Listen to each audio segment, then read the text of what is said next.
I learned a lot this weekend, and I want to share this stuff with you guys. You know, the whole thing in general was just a learning experience when it comes to the show and everything. So I was on Say Yes to the Dress. Well, my wedding was, anyway. I was on Say Yes to the Dress. If you're not familiar, right, this is a show that's on TLC. Essentially, they follow a bride around who's getting married, and they follow her journey on finding the correct dress and saying yes to the dress of her dreams that she's going to walk down the aisle to, and all that good stuff. And, you know, it's a reality show, so there's drama and everything. And then towards the end of the show, they usually, you know, show them with their new dress on that they got at the show, at their wedding, having a great time, and, you know, and doing all this stuff and whatnot, right? I got a little trailer if you guys aren't familiar. Like, I'll show you right here. 3, 2, Right. 1. Holy Oh my God. On this season of Say Yes to the Dress, here we go again! I'm gonna go find my wedding dress. I know what you like, and it's $12,000. Why? See, beautiful. Here. Beautiful. You guys get it. The show actually pisses me off because whenever I watch the show, you know, 9 times out of 10, these brides are picking out a dress that costs like double what I charge. I'm like, what am I doing with my life? Okay, like these dresses are $5,000, $6,000, $7,000, $8,000. With my bride in particular, she actually had 2 dresses, which I'm going to explain in a minute, kind of like how all that went. But if you've never been on reality TV, it's interesting. It's definitely interesting. Some things are staged, some things aren't. But everybody acts different. Everybody acts different. It's just a weird dynamic because, you know, you walk into the venue, and when you get to the front door, right at the front door, there's one for each door. There's a piece of paper on the door. Hey, this place is being filmed for a TV show. If you walk through these doors, you are agreeing to be on camera for this TV show. Yada, yada, yada. So basically, you walking through these doors gives them consent to use your footage for a TV show. Most people get excited about this sort of thing, right? You know, oh my God, you know, the wedding we're going to this weekend, it's going to be on Say Yes to the Dress. We're going to be on camera, right? And it's amazing the difference of how people act because there's a TV show there and how it kind of affected me and my, you know, DJing in general and getting people to dance. First of all, my first dance set, right? So we get them in, right? We had to, there were a couple things we had to do for the show, right? So, you know, before you start actually, right? You know, they come up to you, the producer comes up to you, say, hey, you know, can you sign this consent to release your rights or whatever? So we can, you know, show you your likeness, you know, sign a paper to release your likeness. I forget what it's called, or a wreath. It's a release, whatever it is. You sign it and then you take a picture with it, you know, and then they have that picture and it's all right, cool, you're going to be on the show. So then we signed that. We had all that set. And one thing prerequisite we had to do during intros, which really wasn't my style, but like they wanted to do it, I guess, for the show, was like do wave napkins in the air. So they place little things like that you have to do to kind of make it look cool for the show, right? So like when I brought in the bride and groom, wave the napkins in the air. And, you know, a lot of DJs do that. I'm not hating on it. It's just not my personal style. You know what I mean? But we did that, make sure it looked cool for the show and everything. Even like Santi was mixing. And I saw the reality TV show guy like go up to Santi and get like a good shot of his melon while he's mixing his shit. Santi got all nervous, started fucking train wrecking his shits. He was scared as hell. I was like, yo, son. Afterwards, he's trying to scratch. He's like, oh, shit. He can't even scratch on beat. I'm like, oh, somebody's camera shy. Like, he ain't camera shy in front of my little dinky camera, but you put a big rig and it's like, whoa. He's like, I never seen the guy so nervous in my life. But anyway, so, we announce them in, everything goes great, right? They're all hamming it up, and it's insane. Like, because the cameras are there, it's everybody's moment. Everybody's trying to be on TV. Everybody thinks that this is their big break. They're going to hit Hollywood or something, because I've never had such a responsive crowd in my entire life. Like, when I say, like, I started intros, I couldn't even get the sentence out, and these people were like, whoa! I'm like, I'm literally like, you know, all right, good evening, ladies and gentlemen, and welcome to, whoa! They're screaming at me, like, off the bat. I'm like, holy shit, holy energy. They're getting out just over the top, like freaking out. Like, I'm like, what the hell? You people are like a little overboard. And then when I did my dance set, right? Because we danced them early in Jersey, right? So it's before dinner. We did intros. We did our formalities. We did all that stuff. And then I went into the first dance set, and I couldn't even get the word dance out of my mouth. And I am telling you, 104% of the entire crowd was on the dance floor. 104%. I say 104% because I'm pretty sure a couple like staff members went and danced too. They're like, fuck this job. This is my moment. I'm gonna get on TV. Like, it's insane. They just, time to just packed the whole fucking dance floor. And it didn't matter. Oh my God, whatever I played, I must have been the best DJ of all time. Whatever I played, they sang it from the top of their lungs. I never seen anything like it. They're getting down on one knee. Just singing, like just dumb songs they're singing.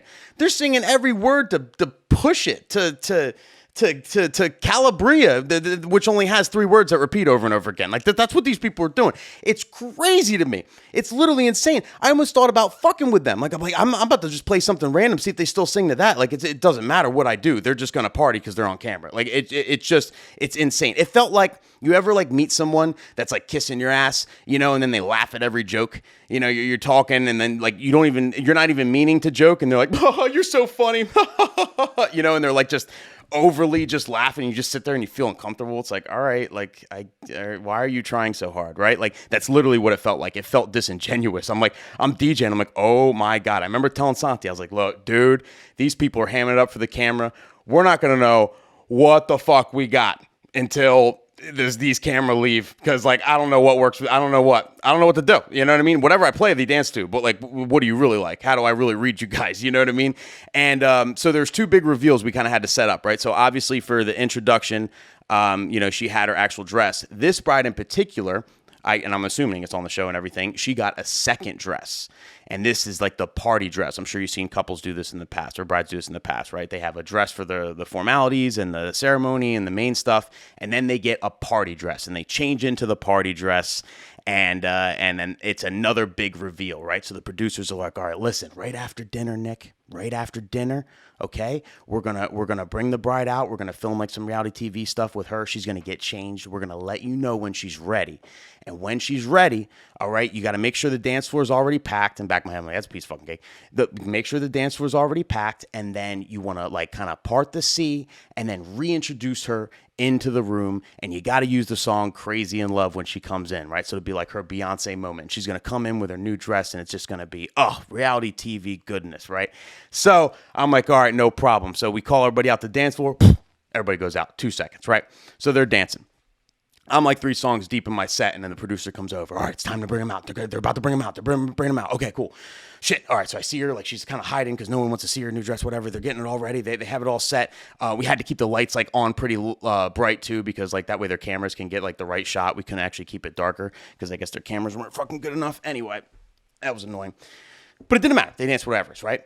Then I went out there and I was like, all right, ladies and gentlemen, real quick, we need to part the sea. And was it the most easiest sea I ever partied? You ever part the sea, right? You go through a crowd and you're like, all right, everybody kind of, you know what I mean? Part the sea. So like people on either side. The easiest thing I've ever done in my life. They parted in 4 seconds. Just parted. And then this was my moment. All right, this is my moment. This is going to go down in reality TV history. Ready, people? I had a line. I had to say. I had a line. So I parted the sea. The dance floor is packed. We parted the sea. We had a perfect, lane in the middle of the crowd for the bride to come out to. I brought the groom out. I'm like, all right, come on out, center of the dance floor right here, right in the middle of that sea part, right? Had the groom in the middle, and I said, listen, Brian's the name of the groom. Brian, in front of all these people, I got to tell you, okay? Our bride, Natalia, had a change of heart. And then we hit Crazy in Love. That was my line, people. She came out doing her Beyonce thing, just coming out in her shit, just bloop, bloop, bloop, right? Killing it. Came out. Everyone's cheering. It is just, oh my God, just mayhem on the dance floor. Just absolutely mayhem. I should be doing sound effects right now. I should just be doing sound effects. Give me a fucking sound effect. Hold up. Bring it up. There we go. Absolute mayhem. She comes in. They're going wild. Crazy in Love is playing, and then we go right into a dance set, and it's just another one of those dance sets where I could do no wrong.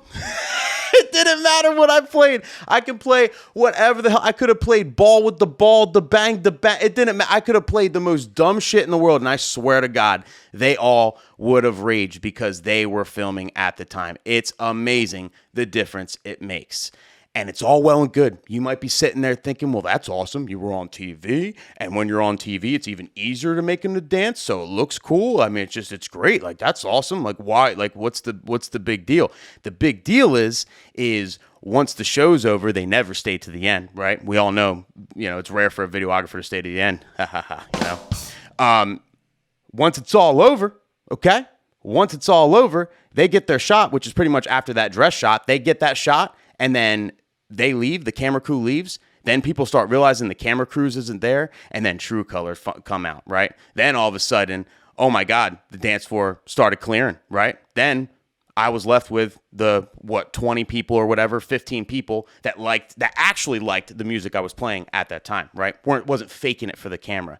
So I now essentially, and I told Santi, like, bro, this is going to happen, watch. And then the second it happened, I'm like, dude, oh my God, right? So now, as a DJ, I have to essentially figure out what these people like with an hour left at the wedding, right? We got an hour left. We got an hour left to dance them, and I got to start from square one. I got to start from dinner, essentially, and that was funny too. Dinner, they didn't even listen to dinner. I couldn't get them to react to nothing during dinner until I got on the mic and told them what to do, and then they just did whatever and then raged. But dinner, they kind of just talked among themselves. It was odd. It was just an odd dynamic. So I had no read on these people. So an hour left of the party, I had to figure out this entire shit.